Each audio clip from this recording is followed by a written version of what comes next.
Hello viewers, Tollywood story এক্সপ্লেনারে তোমাদের সবাইকে অনেক অনেক স্বাগত জানিয়ে রাঙামতি তীরন্দাজের আজকের পর্বের রিভিউ শুরু করছি। শুরুতেই দেখা যাচ্ছে যে বিহু ওর বড় জেম্মার সাথে কথা বলছে, মানে বৃন্দার সাথে।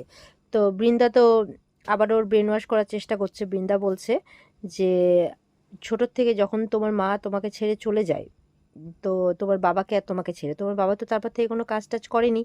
তো আমি মানে তারপর থেকে তো সংসারের অবস্থা, অর্থনৈতিক অবস্থা খুবই ডাউন চলছিল। তো আমিই কষ্ট মষ্ট করে লেখাপড়া শিখিয়েছি তোমাকে, দিয়ে তিল একটু একটু করে বড় করেছি। তো তুমি আমাকে ছেড়ে কোনোদিনও চলে যেও না, আমি তাহলে একা হয়ে যাব। আর বিশ্বাস করো, আমি এই পরিবারের জন্য অনেক কিছু করেছি, আর সেটা কেউ বুঝছে না। ওই কোথাকার না কোথাকার ওই মেয়েটা আসার জন্য, ওই মহিলা আসার জন্য আমাকে সবাই খারাপ ভাবছে। ওই জন্য আমি সেই ব্যাপারটা প্রমাণ করার জন্য শঙ্করকে ডেকেছিলাম। তো বিহু বলছে তুমি কিন্তু এই কাজটা আর করো না। আমি তোমাকে বিশ্বাস করছি, আমি তোমার উপরে রাগও করিনি, কিন্তু তুমি ওই শঙ্কর গুন্ডাকে কিন্তু ডেকো না, কারণ পরিবারের কারো কোনো ক্ষতি হয়ে যাক এটা কিন্তু আমি চাই না।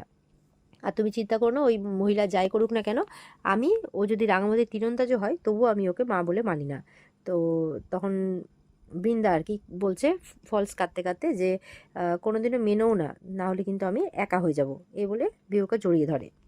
তো বিহুর সামনে তো কাঁদছে, কিন্তু পেছন দিকে আবার মুচকি মুচকি হাসছে। তো এরপর যখন কথাবার্তা হয়ে যায়, বিহু চলে যাচ্ছে, তখন দরজা খুলতেই দেখে সেখানে সৌকর্য আর রাঙামতি এসেছে। তো বলছে যে তুই কি সবসময় এই মহিলার সাথেই ঘুরে বেড়াচ্ছিস, তোর কি আর কোনো কাজকর্ম নেই?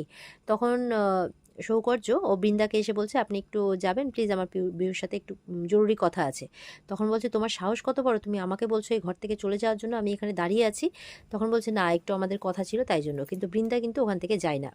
তো উল্টে রাঙামতিকে উল্টোপাল্টা কথা বলতে থাকে। বৃন্দা বলছে এই মহিলা যা শুরু করেছে, এরপরে তো শঙ্কর গুন্ডা যদি 100 জন লোককে নিয়ে বাড়িতে আসে তখন কি হবে? আমার তো ভয়ে বুক কাঁপছে।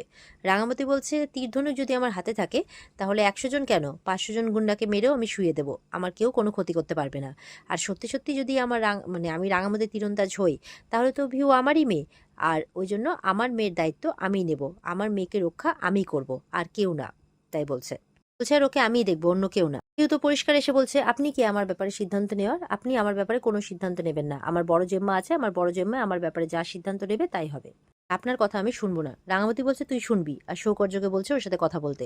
সৌকর্য তখন বিহুকে একটা ভিডিও দেখাতে চাই। বলছে তুই জোনাল চ্যাম্পিয়নশিপে নাম দিবি, তোর নাম অলরেডি আমরা দিয়ে দিয়েছি, কয়দিন পরেই কম্পিটিশন আছে। বলে না আমি যাব না, কোথাও যাব না। বলে তুই ভিডিওটা দেখ, তুই ভিডিওটা দেখ। কিছুতেই দেখবে না, চোখ বন্ধ করে নিয়েছে। তখন শৌকর্য জোর করে বলছে তোকে ভিডিওটা দেখতেই হবে। এই বলে বিউ যখন ভিডিওটা দেখছে, যে সবাই একটা চোখ বন্ধ করে ওই বন্দুক নিয়ে নিশানা লাগাচ্ছে। তাই বলছে ছোটোর থেকেই তোর বন্দুকের প্রতি এত ঝোঁক, তোর এত সূক্ষ্ম নিশানা, এটাই তোকে অনেক আগে নিয়ে যাবে। তুই ঠিক এই প্রতিযোগিতায় জিতবি, আর দেখবি একদিন অনেক বড় হবি, যেমন তোর মা হয়েছে, যেমন তোর মা মানে জিতেছে আর দেশের জন্য লড়েছে, এখনও লড়ে যাচ্ছে, সেরকম তোকেও লড়তে হবে। বলছে কে আমার মা? আমি ওনাকে আমার মা হিসেবে মানি না। তাই বলছে। রাঙা বলছে ঠিক আছে, তোকে মানতে হবে না। আর তাছাড়া আমিও তো জানি না যে আমি রাঙামতি কিনা আর আমি তোর মা কিনা। সবাই আমাকে অ্যালবামের অনেক ছবি দেখিয়েছে, অনেক অ্যাওয়ার্ড, অনেক পুরস্কার, অনেক বড় অনেক কিছু করেছি, সব কিছু দেখিয়েছে, কিন্তু তবুও আমার কোনো কিছু মনে পড়ছে না। তবে যদি সবার কথা সত্যি হয়, তাহলে আমি তোর মা, তুই আমার মেয়ে, তোকে তো আমাকে দেখে রাখতেই হবে, তোকে সব বিপদ থেকে আমি রক্ষা করবোই। তাই বলছে। অন্ততপক্ষে যতদিন আমি এই বাড়িতে আছি ততদিন তো তোকে আমি রক্ষা করবোই। যে সামনেই তোর জোনাল কম্পিটিশন, আর তার জন্য তোকে এখন থেকেই প্রস্তুতি নেওয়া শুরু করতে হবে। বলছে তোকে এই শুটিং কম্পিটিশনে যেতেই হবে, এই জোনাল শুটিং কম্পিটিশনে। তো তোর জন্য আমরা একটা কোচ রাখবো, যে তোর এখন থেকে মানে খাওয়া দাওয়া সব কিছুর মানে একদম নিয়মাবলী বলে দেবে। তাই বলছে। তো বিহু তো ওর মানে বৃন্দার দিকে তাকাচ্ছে। তখন রাঙা বলছে ওর দিকে কি তাকাচ্ছিস, যেটা আমি বলছি সেটা শোন।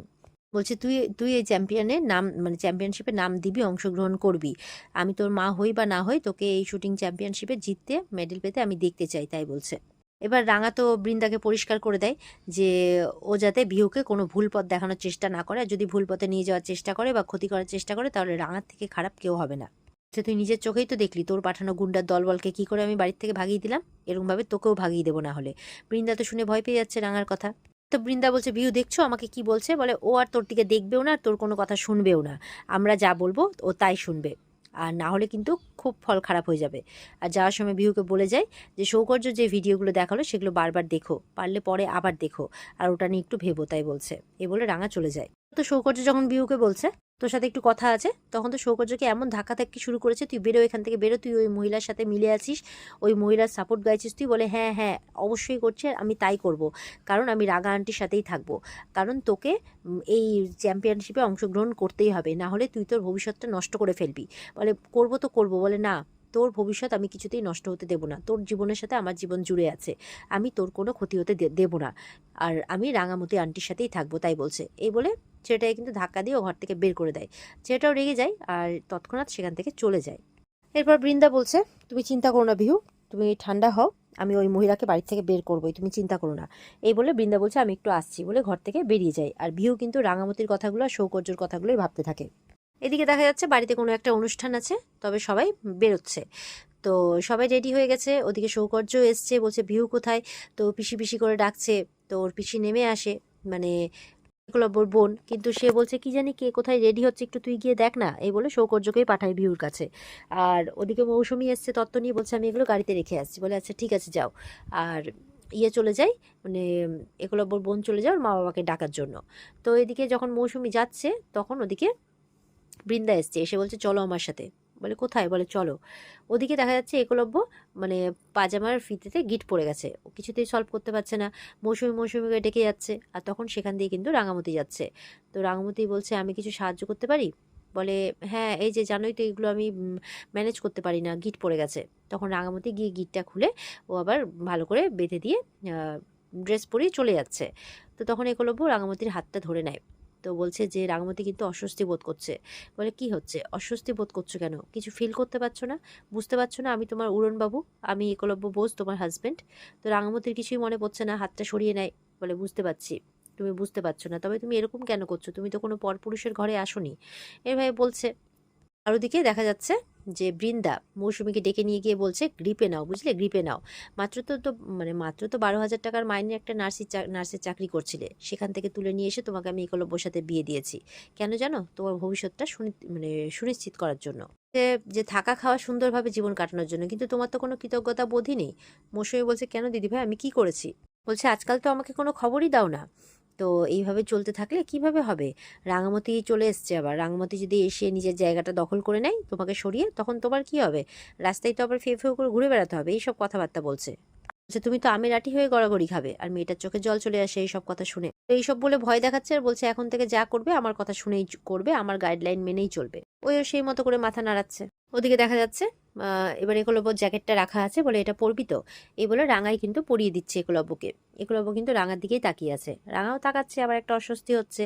যাই হোক, এই করতে করতে ওদিকে তো বৃন্দা মৌসুমীকে পাঠিয়েছে, এবার মৌসুমী এসে দেখছে দুজনের দিকে তাকিয়ে আছে। তো মৌসুমী স্বাভাবিক খারাপ লাগে। তো এবার রাঙা দেখতে পেয়েছে মৌসুমী এসেছে, তখন গিয়ে বলছে আসলে মানে ওনার পায়জামার ফিতেটাতে গিট পড়ে গেছিলো, মানে খুলতে পারছিল না, তাই আমি এখান দিয়ে যাচ্ছিলাম, আমি দেখে একটু সাহায্যটা করে দিয়েছি, ওই জন্য এসছিলাম। বলে ঠিক আছে, আমি বাকিটা দেখে নিচ্ছি। মৌসুমী বলছে আপনাকে অনেক ধন্যবাদ, তাই বলছে। আর এখানেই কিন্তু আজকের পর্ব শেষ হয়ে যায়। তো এই ছিল আজকের পর্বের রিভিউ। ভালো লেগে থাকলে পর্বকে লাইক কমেন্ট করে জানাতে ভুলবে না, আর আমাদের সাথে জুড়ে থাকতে চ্যানেলকে সাবস্ক্রাইব করতে ভুলবে না। দেখা হচ্ছে তোমাদের সাথে আগামীকালকে। সবাই খুব ভালো থাকবে, আর বিস্তারিত দেখার জন্য অবশ্যই স্টার জলসার পর্দা রয়েছে। টাটা।